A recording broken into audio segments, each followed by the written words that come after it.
Hello language learners, welcome back to our channel, Vocab and Phrases, where learning English is fun and easy.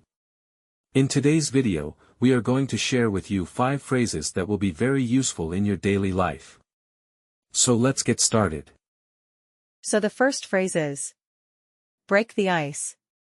The meaning of this phrase is, to initiate conversation or create a more comfortable atmosphere. For example, at the party, I told a funny joke to break the ice, and soon everyone was laughing. Second phrase is, bite the bullet.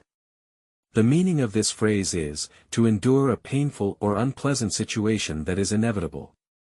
For example, I really didn't want to go to the dentist, but I decided to bite the bullet and get the treatment I needed.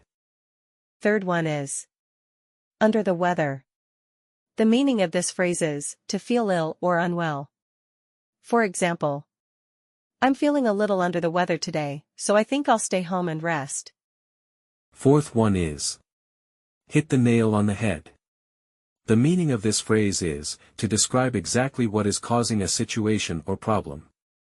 For example, when Sarah said we need better communication, she really hit the nail on the head.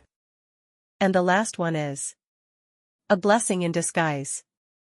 The meaning of this phrase is, something that seems bad or unlucky at first, but turns out to be good in the end. For example, losing my job was a blessing in disguise, because it motivated me to start my own business. That's all for today. Thanks for tuning in and don't forget to join us next time for more. Have a great day.